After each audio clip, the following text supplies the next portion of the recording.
Thanks for downloading Ehnother Podcast from Ehnotherpodcast.com. Today's show can be found in many ways. iTunes, the Ehnotherpodcast.com webpage, and now can be found on Stitcher.com. You can now stream the latest show anywhere with the Stitcher app, on your computer, even on your boss's computer. Ehnother Podcast is now at your fingertips every day of the week and at your convenience. Enjoy today's episode of Warlock Wednesdays. Ehnotherpodcast.com. Not a sponsor.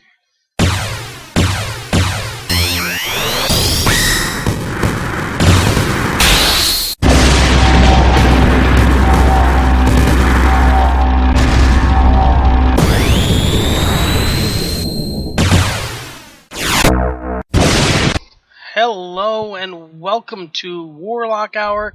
It is Warlock Wednesdays. I am your host, Rayzor, and let's get right to the comic book releases for the week. Alright, from DC Comics this week we have Batman 66, number 1. This comic book is a throwback to the original Batman television series starring Adam West and Burt Ward. So for those of you who are fans of the show, you may want to pick this up. Batman 66, number 1. Also out this week from DC, Batwoman number 22, Birds of Prey number 22, Justice League of America number 6, and Supergirl number 22. From Marvel Comics this week, we have A+X number 10, All New X-Men number 14, Deadpool number 13, Savage Wolverine number 7, Thanos Rising number 4 of the 5-part miniseries, and from the Independents this week, Dynamite Entertainment starts off a new run of Red Sonja with Red Sonja number 1, this being written by Gail Simone, a very talented writer. She's done excellent work on Batgirl, and I will be picking this issue up and probably continuing this run on Red Sonja for as long as Gail Simone is writing. Also from Dynamite Entertainment this week, Shadow, Year 1, number 4 of a 10-part miniseries.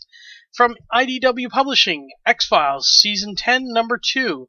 And also, finally, from the Independents this week, Zenescope Entertainment, Grimm Fairy Tales, number 87. So that's your comic book releases for the week. Again, as I said last week, if you have comics that you collect and you want to know when they come out, and you want me to tell you when they come out, hit me up with an email or a post or a comment on the boards. You can find me everywhere between our own website at www.ehnotherpodcast, that's EHNOTHER podcast.com. You can find us on iTunes, although you can't comment there, so check out the Facebook page at facebook.com/Warlock Wednesdays, or you can check it out on the YouTube channel as well, and those links are all going to be below, so you can check them out there. Leave me a comment if comics you want to know about. I can put them into the list, and then every time they're coming out, you'll be notified through Warlock Hour here on Warlock Wednesdays. So let's move into the entertainment news, and I had a gut feeling that the number 1 movie this week would not be the blockbuster, high-budget film Pacific Rim, and I was correct. Number 1 movie this week was once again Despicable Me 2, with another $43.8 million, bringing its 2-week total already up to $228 million. Grown Ups 2 also beat Pacific Rim. It came in second in its debut week with a $41.5 million haul. Pacific Rim did finish up in the top 3. It brought in $37.2 million, but when you consider the budget of $190 million, there's no way this movie makes its budget with what it's done. Now, is the movie good? Some people, actually quite a few people, have said yes, it is. Word of mouth could help this movie, but again, as I said previous times, a movie that comes out after June 15th, when it's the summer movie season, if you don't make big bank in that opening weekend, you are not going to succeed very well, because your numbers are going to drop. Big movies open up every week. Surprise hits open up every week. It's just too tough. So $37.2 million, it's underperformed monetarily speaking. Pacific Rim cost $190 million to make before marketing expenses, so it's well below what the studios were expecting, I'm sure. The Heat finished in 4th this week with another $14 million. 5th was The Lone Ranger with $11.5 million. 6th was Monsters University at $10.6 million. 7th, World War Z at $9.3 million. 8th was White House Down at $6.1 million. And I actually got to see that this week finally. It's one of the ones that I'd kind of not been rushed out to see just because I'd already seen the movie called Olympus Has Fallen, which was very similar. Now, there are differences, but the storylines are very, they run along the same kind of lines. Terrorists attacking the White House, president in peril, there was a kid involved. I mean, it had very similar storylines. However, White House Down was definitely very Hollywood, very Roland Emmerich. If you know any Roland Emmerich films or seen them, you know what his style is. This was very much Hollywoodized and Roland Emmerich-ized, if that can be done. And so there was big differences, but I would still prefer Olympus Has Fallen over White House Down. Number 9 this week was Kevin Hart, Let Me Explain. It brought in $4.75 million, so that's 4.75, and the reason why I'm going an extra one is because Man of Steel rounds out the top 10, it bringing in another $4.71 million, so just below Kevin Hart's movie, drops another 3 points though for Man of Steel, bringing its 5-week total to $280 million. Definitely successful. It made its budget and probably covered marketing expenses. On a movie like this, with all the trailers and everything that went out, I'm looking at probably a good 20 to 30 million of expenses for marketing. So you're looking at a good $250 million budget. So at $280 million profit, they are in the black as opposed to being in the red. So those are your top 10 movies for this week. Let's find out what's coming out next week. Well, we have a Wednesday opening this week.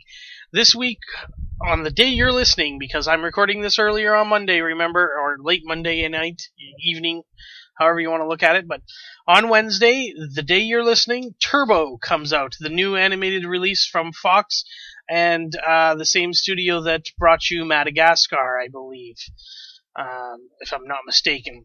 That stars the voice talents of Sam Jackson, Ryan Reynolds, Snoop Dogg, and a few others that I'm drawing a blank on. Those are the 3 that I know off the top of my head. Friday this week, though, 3 more movies come out. The Conjuring, based on or inspired by true events of a haunting.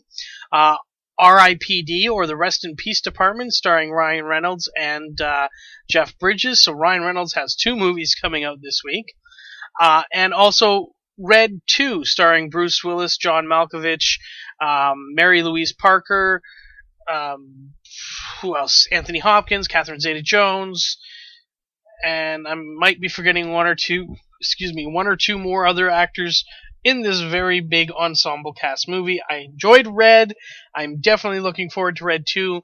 This weekend, though, adds a huge ton of movies to my list that's ever growing, of movies that I haven't seen and want to see.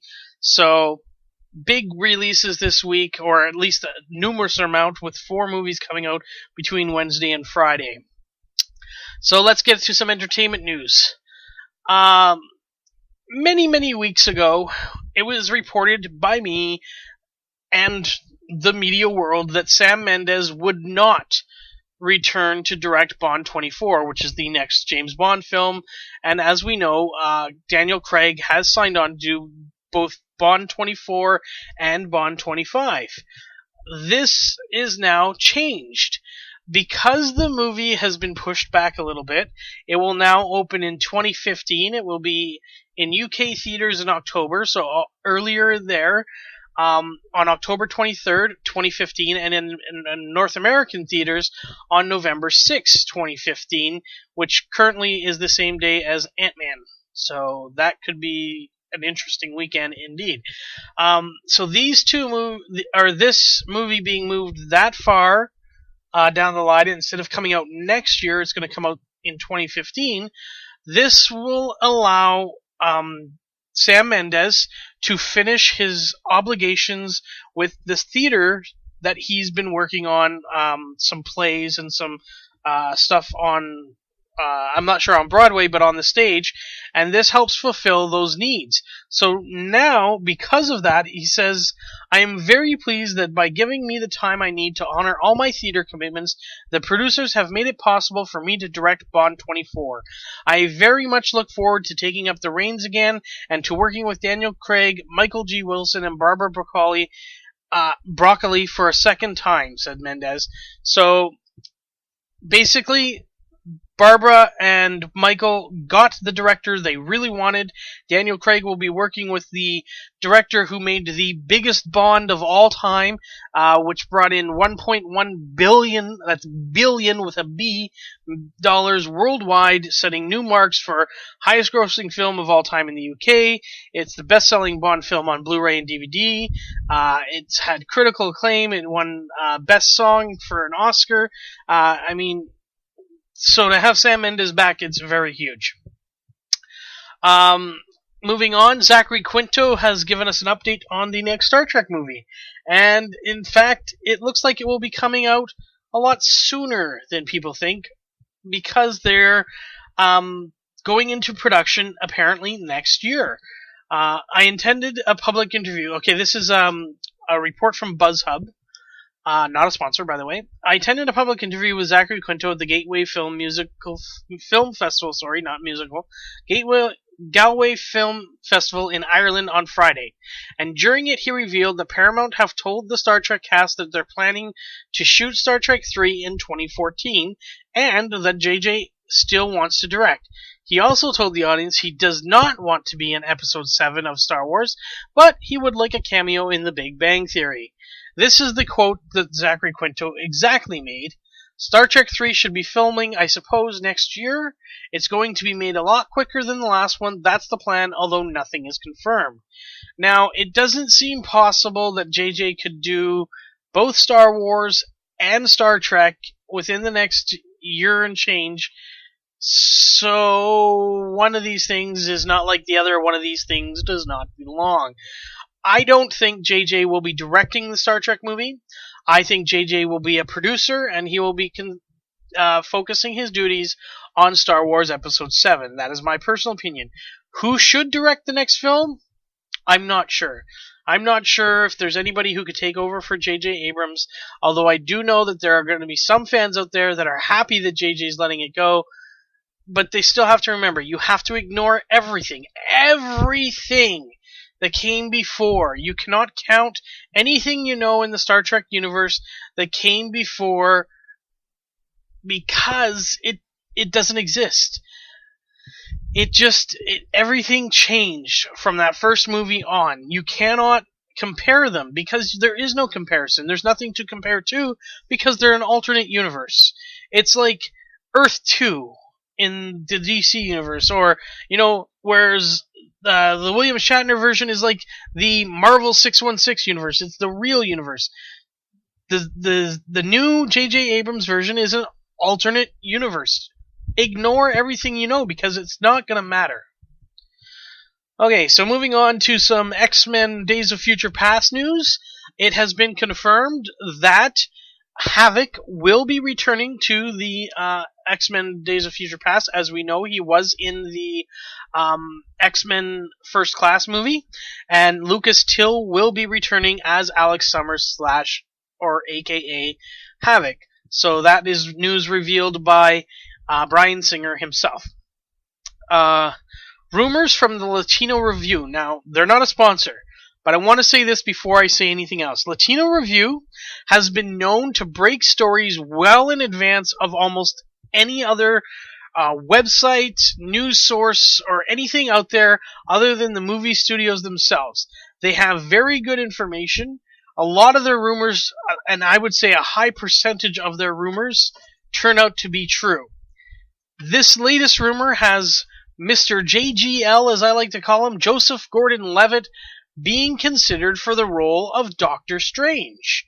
Now, the reason why I call this a rumor is because JGL's representatives have denied the rumor. However, There is no denial from JGL, and there is no denial from Marvel Studios or Marvel Studios President Kevin Feige. So, we'll have to take this with a grain of salt for now, but this could mean that JGL will be jumping ship from the DC universe to the Marvel universe to play the role of Doctor Strange, or maybe just audition for the role. Will he make a good Doctor Strange? It's hard to say. He wouldn't be my first pick, but I could definitely see him playing the role to the best of his abilities. Now, we do have to remember that Levitt was considered for the role of Star-Lord in Guardians of the Galaxy, which he did not get. So, can he play Doctor Strange? Is he up for the role? I would go with a different actor, a probably older actor for Doctor Strange. So, I'm going to call this as a rumor. Although being considered does not mean he's going to be cast, it would just mean he's going to audition and that stuff. It has nothing to do with the fact that he will get the role, just he's going to audition and he's being considered for it. Because it's the Latino Review, I'm more inclined to believe it than his own reps, because maybe they don't even know, or maybe they're told to deny. Moving on to some other casting news for Transformers 4, this one. Han Geng, a Chinese Mandopop singer-actor who is being dubbed the Dancing King and King of Popularity in China, has recently joined the cast of Transformers 4. He's one of Asia's top stars in the world of music, television, and movies, and has become one of the most influential entertainers in China. Now he's going to be part of Transformers 4. As we know, Transformers 4 will be shooting a lot of their footage in China, so this kind of makes sense. Bring in somebody who's a big Chinese icon, and it helps with a lot of things. Now, there's also Li Bingbing in the movie, so they definitely have a good foray into the Chinese market. Say what you want about Michael Bay, he does know how to promote a movie. Sean Levy to produce action comedy The Lost. The Lost is a original spec script from T.J. Fixman. I'm not sure if he's worked on anything recently. The only other script I can find that he worked on was called One Night on the Hudson, and that got set up at Universal Pictures with Seth Gordon decided to direct that. So, it's hard to say because I haven't seen anything other. I haven't really looked, to be honest with you. The only reason I'm mentioning this is because the producer Sean Levy has recently directed The Internship, which was absolutely hilarious. So, I'm looking forward to seeing what this is going to be about. The only synopsis I have for this is The Lost follows the misadventures of two first offender convicts who have to clear their names when they're accused of murdering their parole officer. So, action comedy, we'll see. Alright, now a little bit of controversial news. Lionsgate had to release a statement recently. Orson Scott Card, who is the author of the book for Ender's Game, which Lionsgate will be releasing, has made some disparaging comments against the lesbian, gay, bisexual, transgender community, or the LGBT community. Recently, Lionsgate had to release a statement, mostly because of his comments, and he directed them towards Ender's Game, and they have no merit. Here is the statement. It's a little long, so let me try and get through it. As proud longtime supporters of the LGBT community, champions of films ranging from Gods and Monsters to The Perks of Being a Wallflower, and a company that is proud to have recognized same-sex unions and domestic partnerships within its employee benefits policies for many years, we obviously do not agree with the personal views of Orson Scott Card and those of the National Organization for Marriage. However, they are completely irrelevant to a discussion of Ender's Game.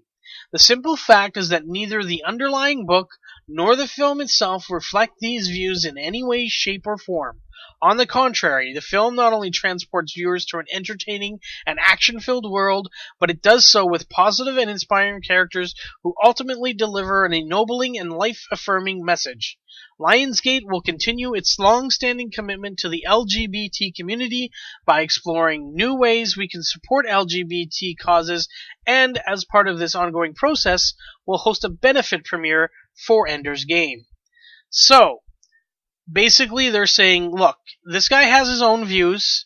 The organization he belongs to, the National Organization for Marriage, have their own views, but they do not reflect the Lionsgate company, nor do they impact either the book or the movie Ender's Game. There's no personal views in either the book or the movie when it comes to the LGBT community, and they're trying to basically say that you can come and see this movie, you can read the books, and not have to worry about that at all. So, we'll just have to wait and see what happens there.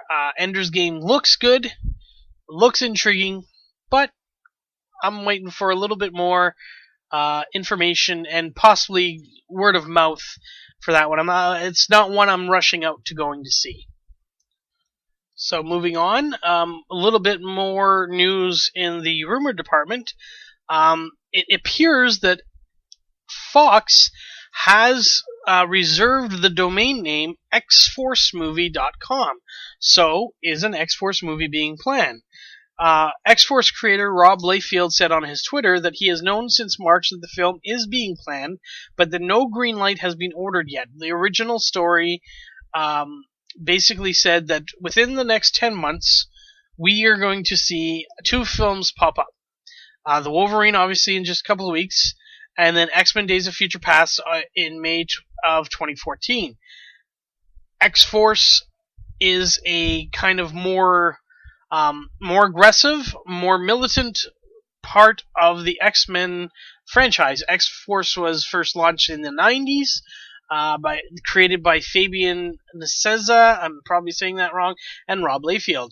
The original team consisted of Cable, Cannonball, Domino, Warpath, and Deadpool, but later incarnations had featured Wolverine, Psylocke, Sunspot, Colossus. So, what version they're going to do, unknown, but I would definitely be interested in seeing an X-Force movie, and I think comic book fans would love to see an X-Force movie, and if Fox has already reserved the name, and it's already been planned, and Rob Liefeld has said that there has been plans since March, but just no green light yet, it could just be a matter of time before a green light happens, and we do get an X-Force movie into production.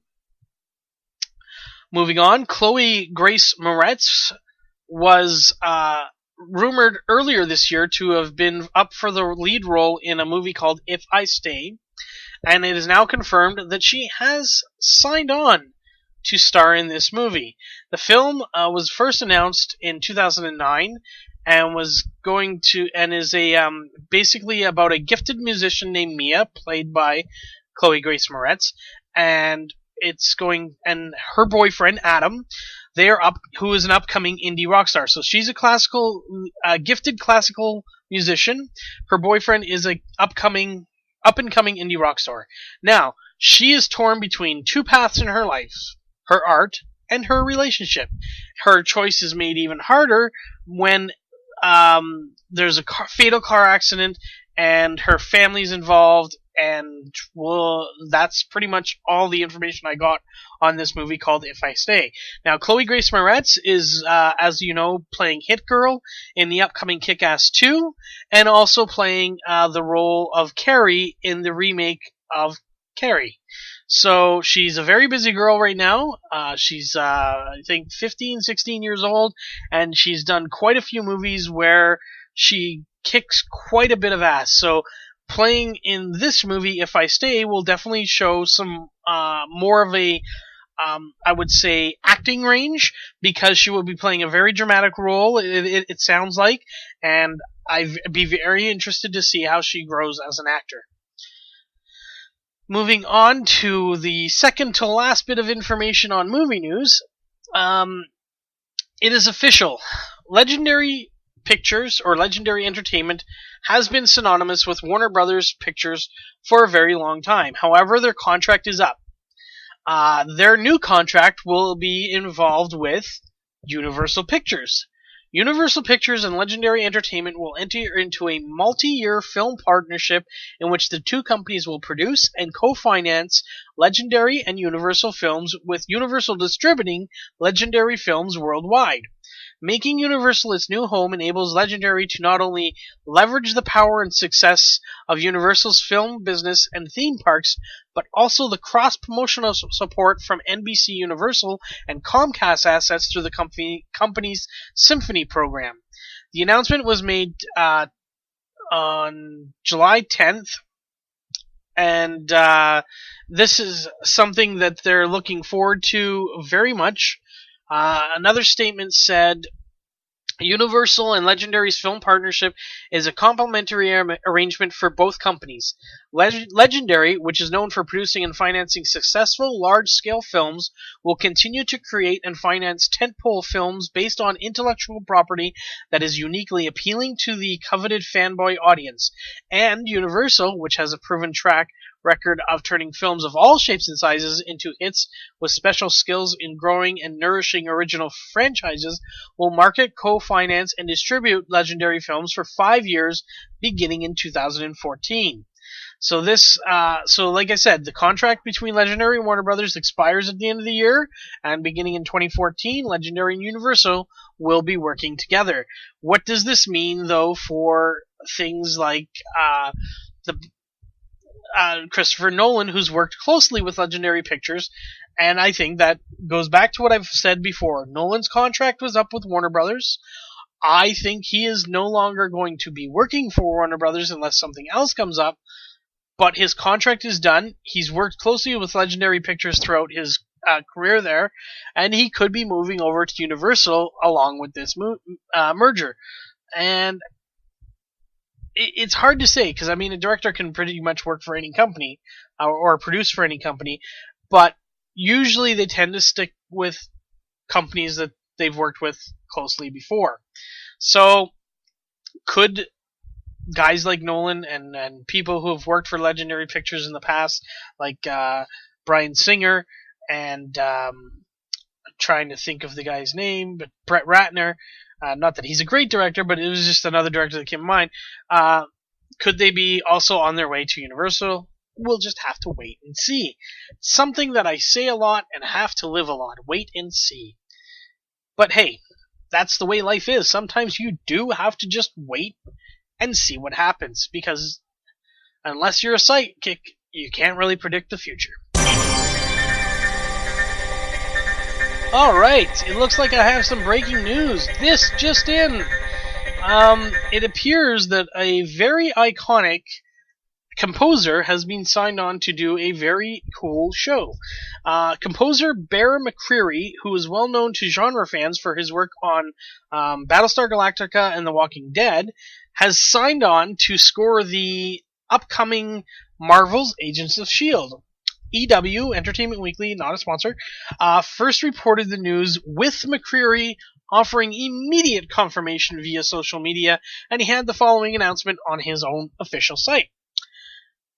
Quote, readers of my blog know that superhero stories and their scores have had a tremendous impact on my life ever since I was a kid. I grew up with Batman the Animated Series, Superman, Teenage Mutant Ninja Turtles, Spider-Man, and X-Men. In my daydreams, their adventures rumbled with bombastic and soaring orchestral melodies. I always wanted to write music of my own for this genre. Now, I have the opportunity to contribute original music to the ever-expanding Marvel Universe. And I have a full symphonic orchestra at my disposal every week to do it. And I get to work with the visionary Joss Whedon and his remarkable creative team. Well, suddenly I'm worried that my entire life might actually be a dream. That I might suddenly wake up back in 3rd grade having dozed off while reading X-Men. If this life is a dream, I'm going to love every minute of it until I wake up. End quote. Marvel Studios has decided that they're going to tie in the series to coincide with their ongoing cinematic universe. And of course, it appears now they have signed a great composer for the show. I'm looking forward to listening to the music, because the music on Battlestar Galactica and Walking Dead both have very great scores, and sometimes the score of a show can actually make the show better in the dramatic portions, in the comedy portions, in different portions of the show. It can definitely make a show better. In the action portions, it can do it. In any part of the show, the score can improve the show immensely, just as it can make it worse. But Bear McCreary is definitely a good person to be scoring the show, and I look forward to it when it premieres in the fall. Now, that breaking news brings us to more television news, and Arrow Season 2 has signed Summer Glau for a major role in the upcoming season. The production has just begun on this second season for the CW's Arrow, and Summer Glau, who is famous for her role on Firefly, a show unfortunately that only lasted one season, and then one movie with Serenity, and also she was in Terminator. I forget the subtitle for the series, but it was a television series that recently, that only again lasted one season, and Fox was responsible for them both. I feel sorry for Summer, but I love Summer, and I'm glad she's joining the show of Arrow. She will be taking on the role of Isabel Rokhev, or Rokov? I'm not sure, probably Russian, who's described as an enigmatically beautiful and dangerous. Her character will work for Stelmore International, which is looking to buy out Oliver Queen's family company, Queen Consolidated. She'll make her debut in the Season 2 premiere. The character first appeared in the Green Arrow comics books just 3 years ago, where her character rose to the top of Queen Industries and sought to bring it back to its former glory. Seeing herself as the rightful heir, it would appear this intense rivalry is going to continue in this television series. Stephen Amell has spoken about the upcoming season and teased a growing world. Sorry, I missed a line there. Has teased that it will feature a growing world for Oliver Queen. Also, the new series regular Colton Haynes has teased that a few of the most important DC characters will be joining the series. Who might they be? I guess we'll just have to wait till October 9th to find out when the new season premieres. That's quite a ways away, but for those of you who want to catch up on Season 1, DVD and Blu-ray will be available September 7th. Speaking of 7, moving on to other television news, HBO has renewed True Blood for a 7th season. The current season, Season 6, which started on June 26th, will not be the last one. I thought it might be. I know that the show has so far gone away from the books that this show could end at any time. However, it will not be this season. True Blood, according to HBO programming president Michael Lombardo, True Blood remains a signature show for HBO and a true phenomenon with our viewers. Thanks to Brian Buckner and his talented team, the show continues to be a thrill ride like nothing else on TV. I couldn't disagree. I love the show, even though it's not following the books anymore. It has done a very good job of developing the characters and making you want to watch the show each and every week. And finally, before I take a little break here, before we move on to the final segment of Warlock Wednesday, just a little snippet from the actual news. 2 Pennsylvanian teens chased down an alleged kidnapper for 15 minutes before he pushed the girl that he tried to kidnap from his car. This girl was a 5-year-old girl. Picked up, I believe, right from her lawn. Now, there is an accompanying video, and I will link it in the description below, but basically what happened was 2 teens on bikes followed this car as fast as they could for 15 minutes. The kidnapper just decided to push the girl out of the car, and while there was no injuries or no serious harm, unfortunately, the perpetrator did escape, so police are definitely looking for this person who tried to kidnap this little girl. I'm sure they're doing everything they can. Let's hope maybe the guy went through a traffic cam and they can pick it up. I don't know if there's any new information. I haven't seen any new information, but definitely props go out to these two teens who helped save a little girl's life. So that is it for the entertainment section this week. We'll take a little break, and when we come back, we'll get to sports. Hi, I'm Rob Cicchetto, creator of Zombie Portraits. You can check out Zombie Portraits at zombieportraits.com. And welcome back, and remember, if you want to check out Rob Cicchetto's work, check out zombieportraits.com. Alright, so let's move on to sports now. And I'm going to start this off a little differently because obviously there's no hockey. And we'll get to the baseball a little later, but something I wanted to say, this past week, I can't speak.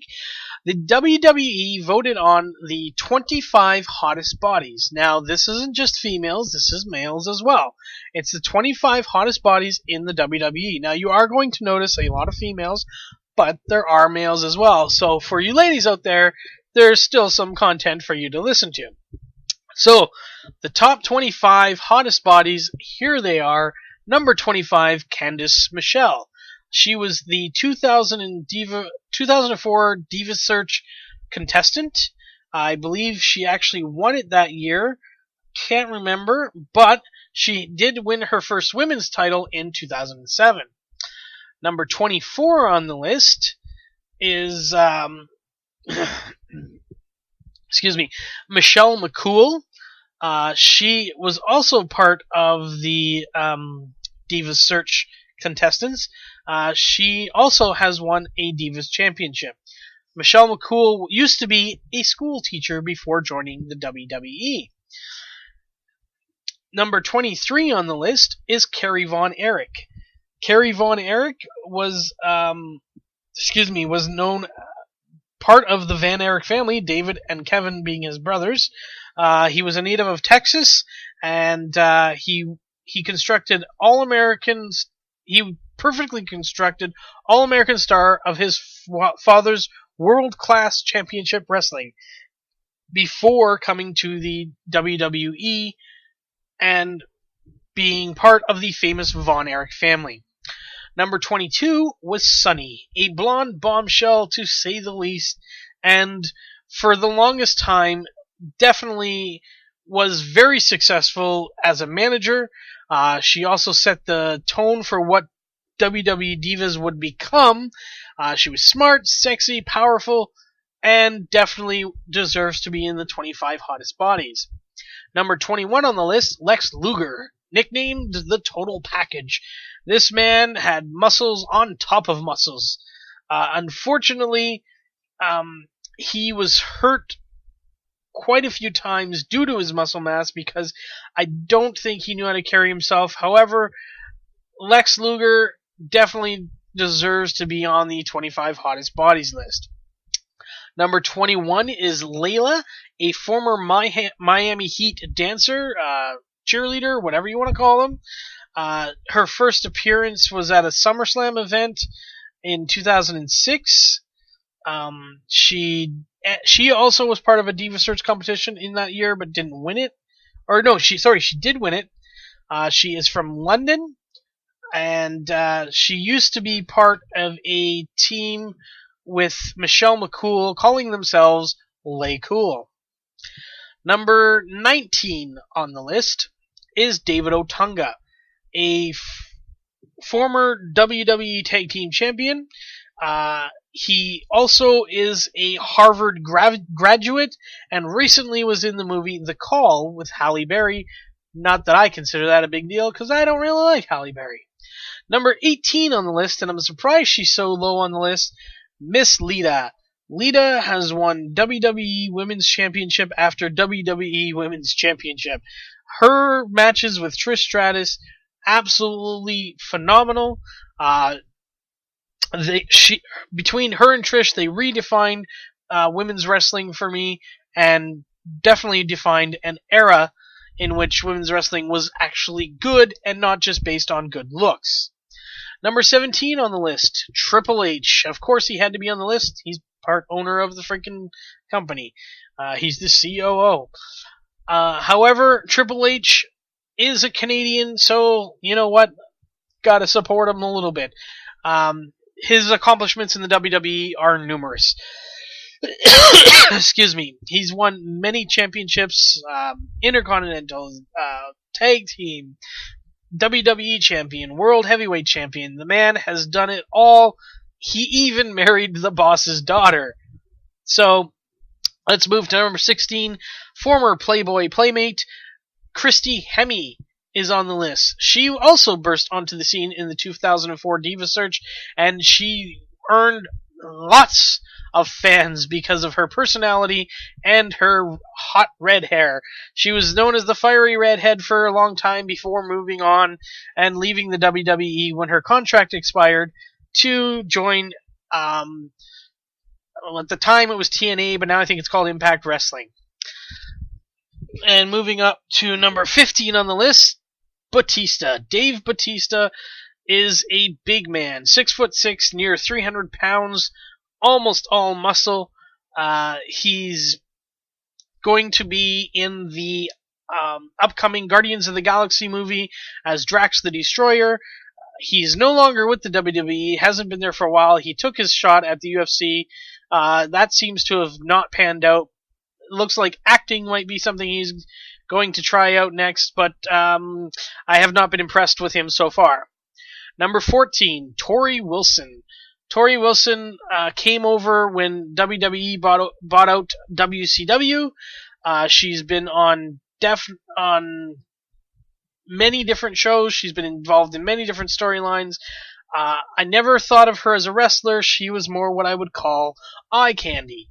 I'm sorry, Tori, but that's just what you were to me. Number 13 on the list, the Ultimate Warrior. This man, well, probably did a lot of steroids. But, well, we know he did a lot of steroids. That's why he's not part of the WWE and probably will never be in the WWE Hall of Fame due to many, many issues with management and the boss, Vince McMahon. However, when he was in the WWE, he was entertaining. His matches with Hulk Hogan were amazing. I mean, this man definitely had it all, and I can definitely see why he's in the top 25 hottest bodies of all time. Number 12 on the list, Eve Torres. She won the WWE's 2007 Diva Search, and she quickly turned on Zack Ryder. She was involved in a storyline with John Cena. She's been Divas Champion, and sadly, no longer part of the WWE. Number 11 on the list, The Rock. Dwayne Johnson is a third-generation superstar. He's won WWE Championship after WWE Championship. Recently returned to the ring and defeated CM Punk to win the title, where he then eventually lost it to Mr. John Cena at WrestleMania. Dwayne Johnson, however, is now more known as a movie star, and he's a very busy one at that. This past year alone, he had 4 movies come out 4 months in a row. So basically, one movie came out 1 month, another movie came out the next month, another movie came out the next month, and another movie came out next month. Now, his daily ritual of working out, his weight room ritual, his eating ritual, his nutrition, whatever, he not only does he follow it very routinely himself, he has had guys like Hugh Jackman in the upcoming Wolverine movie call him or contact him to get help with their own regimen, and we're just going to have to see the Wolverine to see how well that worked for Mr. Hugh Jackman. Number 10, we're into the top 10 of the 25, Kelly Kelly. Kelly Kelly was a very stunning blonde. She's kind of the classic blonde prototype, following in the steps of the earlier mentioned Sunny. She was first teamed up in the ECW on Sci-Fi, but moved into the main WWE when WWE decided to cut the ECW portion, and has faced, or has won the Divas Division Championship a couple of times, but again, not really a wrestler. Number 9 on the list, Randy Orton. Now, Randy Orton recently left the doghouse of the WWE. He's had some troubles with some substances and was suspended twice. So he has to stay clean, otherwise he could be no longer a WWE superstar. He is also a third-generation superstar, and his dad being the most famous, Cowboy Bob Orton, he debuted at 22 and was a very young champion early on, and he's earned the moniker the Viper and the the Cerebral Assassin, that was Triple H, and the Apex Predator. And after last night's Money in the Bank, we'll get to the results a little later, he is definitely the Apex Predator. Number 8 on the list, John Morrison. Couldn't stand the guy, horrible persona. I didn't like him, but could never deny his athleticism or his talent. He was a parkour style. He definitely entertained the fans and definitely entertained the ladies. I personally found him annoying, cocky, arrogant. I mean, that's part of his character, but mostly annoying. I couldn't stand watching him wrestle, and if I had PVR'd a match that he was in, fast forward was my friend. Number 7 on the list, a French-Canadian beauty by the name of Maryse. She is another blonde bombshell who made her mark on in the WWE, in the Divas division, obviously, and she's won twice the Divas title, and she's also had guys like Ted DiBiase Jr. Drooling over her, trying to, win her affections, so to speak, in storylines in the WWE. Number 6 on the list is Ravishing Rick Rude. May he rest in peace. Taken from us too soon. He has a great physical presence in the ring. He was very entertaining to watch, and he, as I said, was taken from us all too soon. Number 5 on the list, the Bella Twins. Nikki and Brie Bella, annoying as hell, Chad skinny as all hell, which some guys like, and again, not really wrestlers. They're there for eye candy, and they've recently returned to the WWE. They were gone for a while, their contract was up, they were not re-signed. They have come back since then, and sadly, they're just as annoying as they were before they left. Number 4 on the list, and we're getting into the nitty-gritty, Mr. Show-Off, Dolph Ziggler. Dolph Ziggler has recently been turned into what they call a face wrestler. He's been the heel wrestler, and even has the moniker Heel Ziggler on Twitter. I believe that's what it's called, or Ziggler Heel.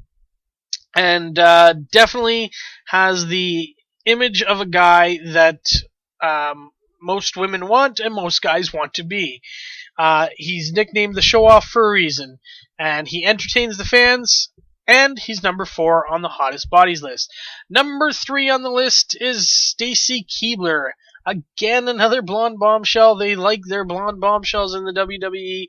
Half of them are dyed, though. I will say a lot of them have dyed hair, and they're not actually blonde. Stacy Keibler is a former Baltimore Ravens cheerleader, and she's been on Dancing with the Stars. She's been on the cover of magazines like Maxim and Shape. She's a huge football fan. I love following her on Twitter during football season, and she's been on many TV shows as guest appearances. She's a very smart woman. Do not let the fact that she's a blonde bombshell deter from the fact that she's a very smart woman who have legs to kill for. She even had her own entrance music using the remade version, She's Got Legs, by ZZ Top. I forget who did that. I think it was, I can't think of his name. Oh, it's escaped me. But I think you get the point. She's got legs. They go all the way up. Number 2 on the list, no surprise here. The number 1 male on the list, because number 1 is not a male. Number 1 male on the list, though, John Cena. His popularity probably helped him get to this top of the list, but John Cena, huge superstar, the biggest superstar of this generation. He is an 11-time WWE champion. He's won the world heavyweight champion. He's the best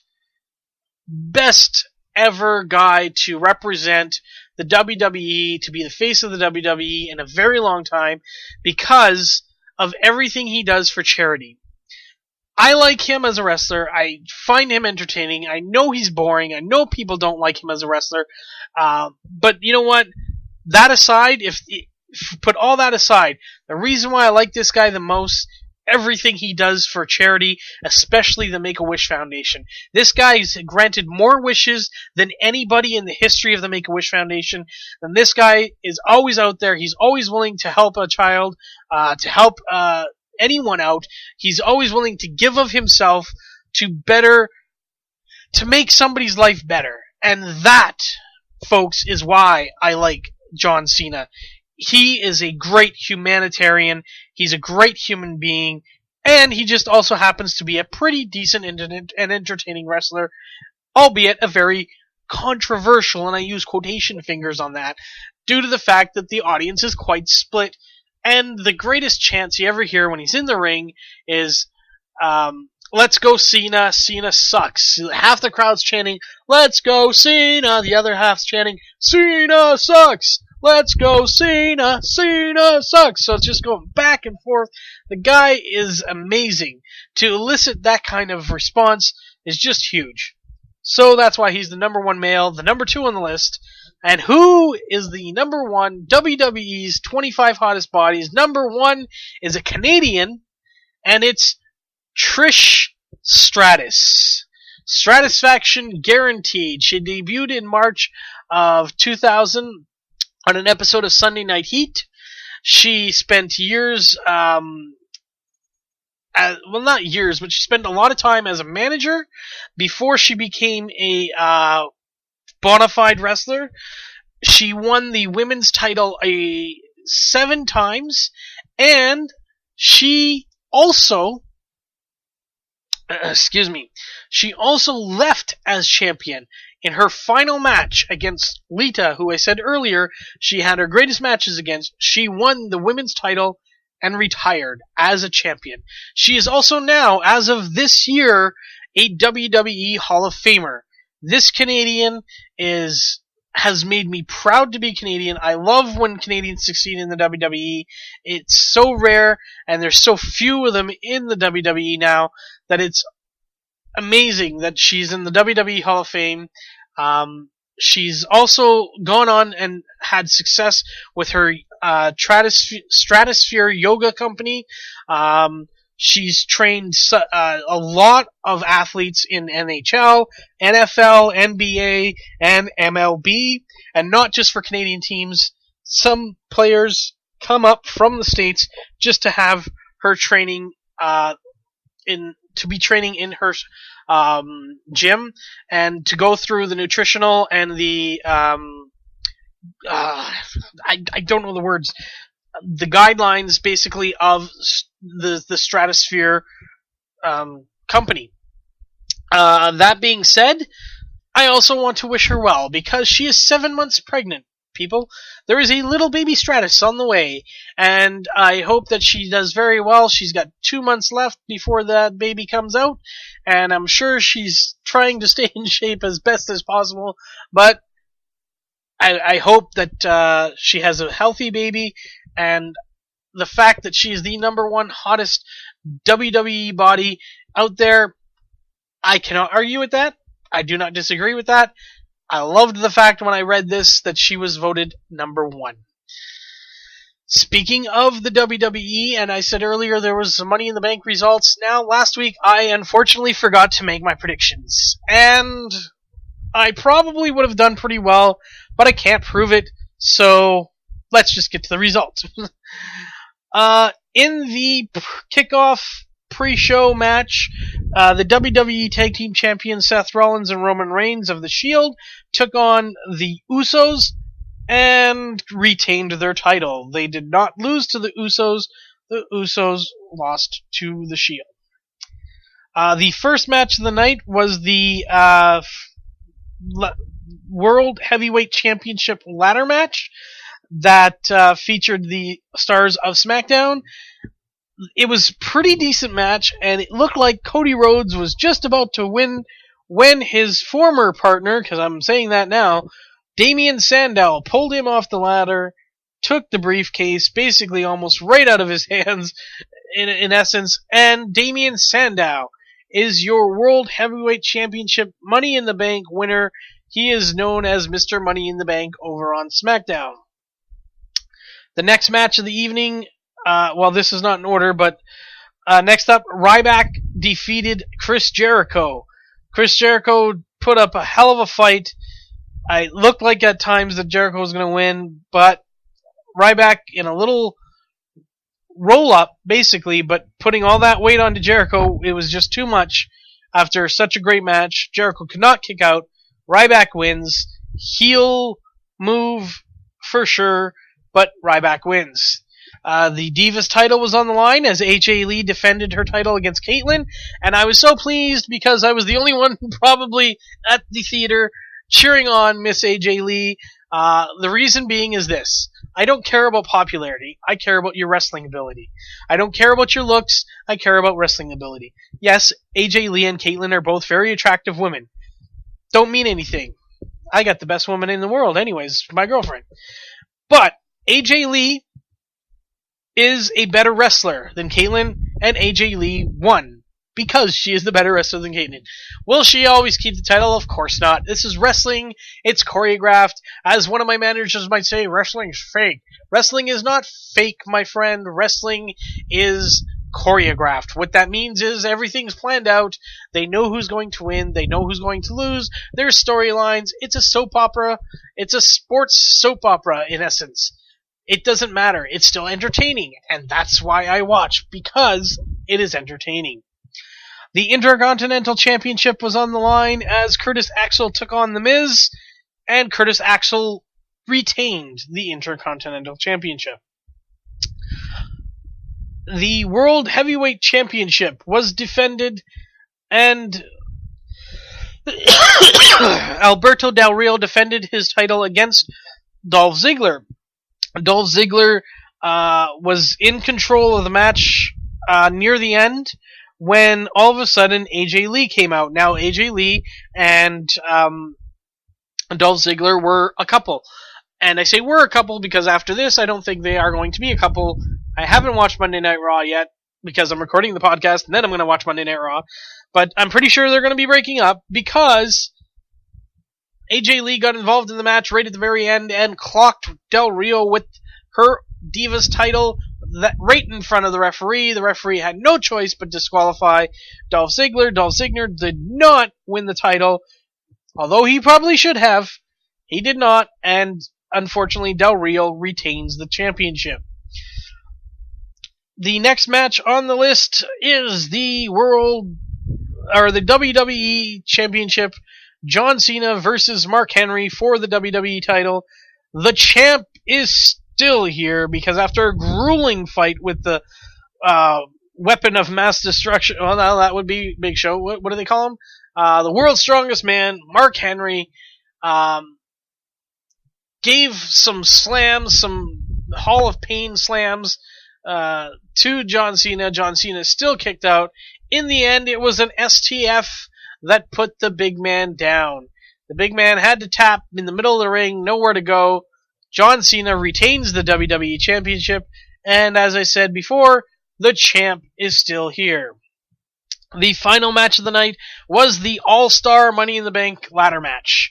This match featured the return of Rob Van Dam, had the likes of CM Punk, Randy Orton, Daniel Bryan, Christian, and Sheamus.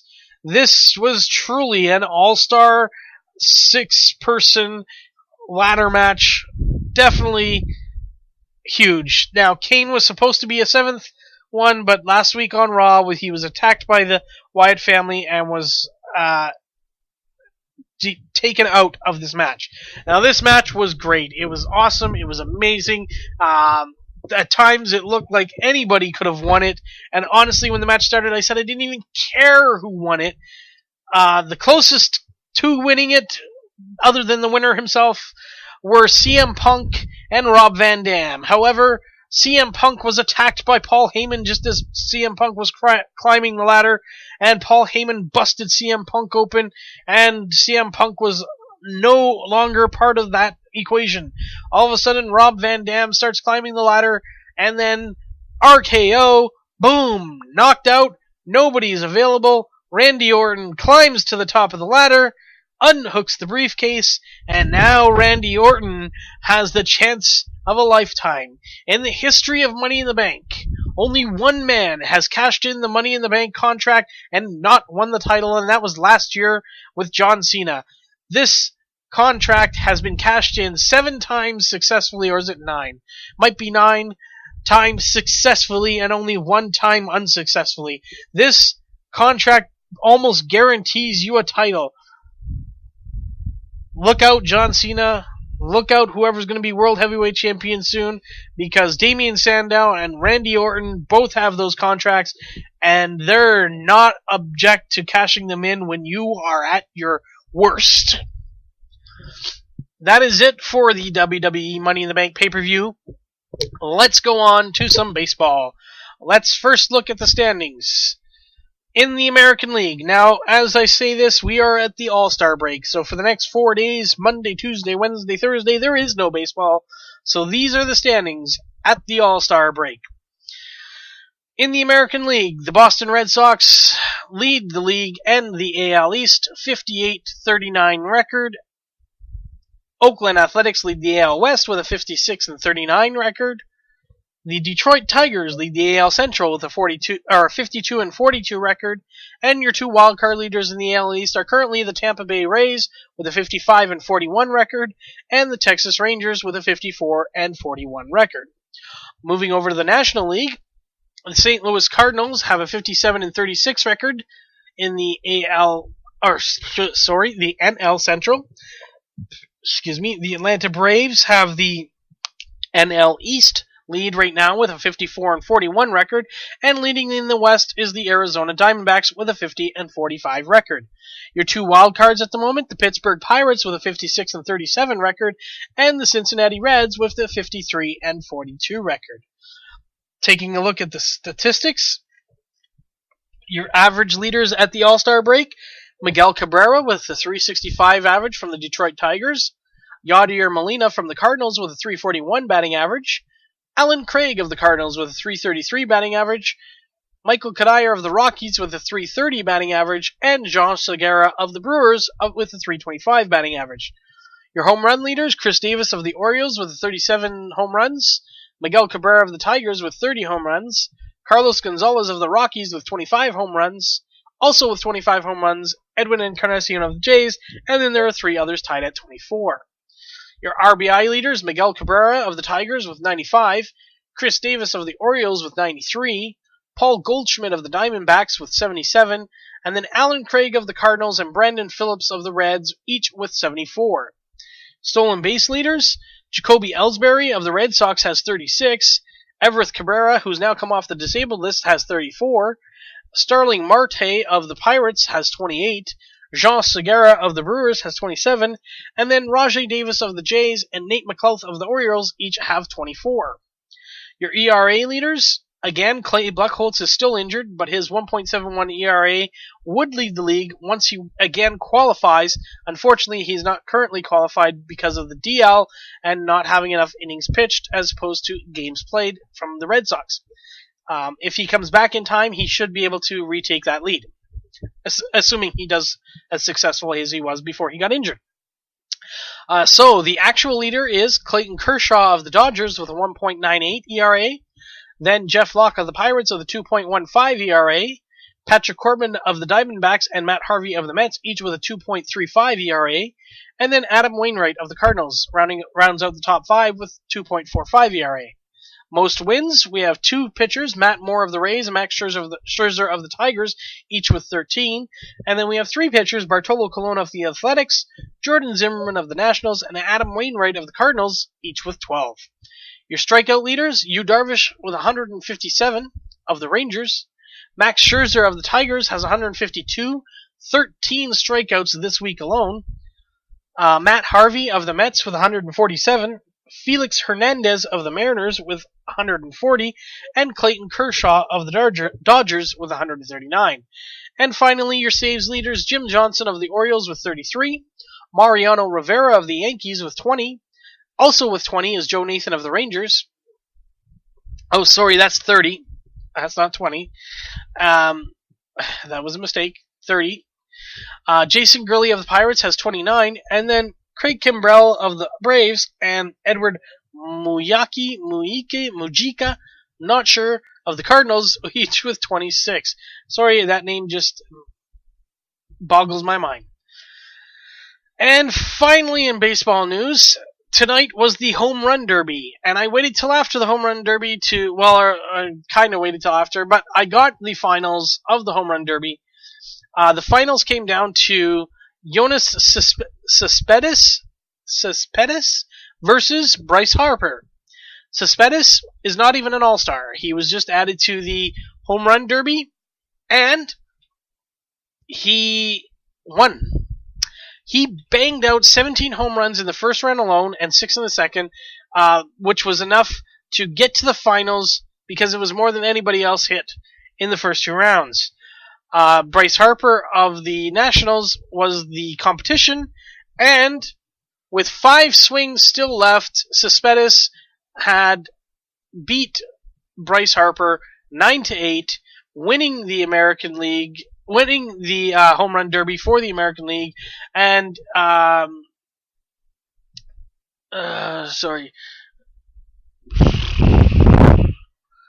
Cespedes, with 5 outs remaining, he won it with a exclamation point, hitting a 455-foot home run to dead center, and he is the 2013 All-Star Game Home Run Derby champion.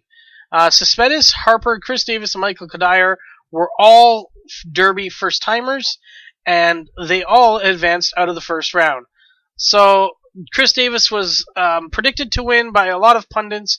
However, it appears the Cespedes, the late addition after both Jose Bautista and Edwin Encarnacion of the Jays, turned down the option. Edwin for personal reasons, Jose for medical reasons. They didn't want to risk his wrist in the Home Run Derby. That, folks, is the end of this great show that I'm hoping you're enjoying here on the Ehnother Podcast Network. Reminder that every week we have podcasts for you. We have Ehnother Monday, where we have the Ehnother Podcast, Real Tuesdays with OJ, and of course, right here on Wednesdays, Warlock Wednesdays with the Warlock Hour. And I'm Rayzor. This is the end of the show. I got a very sore throat at the end. Talked a lot tonight. Probably talked a little louder than I needed to. But I hope you've enjoyed it. I hope you come back every week and listen. That's it for this week. I'm out. Thanks for listening to Ehnother Podcast from Ehnotherpodcast.com. Don't forget to go on iTunes and or download right from Ehnotherpodcast.com. That's Ehnother Podcast.com. Follow us on Twitter at Ehnother Podcast. Be sure to check back for tomorrow's show only on Ehnother Podcast, your Canadian podcast network. Ehnotherpodcast.com. Not a sponsor.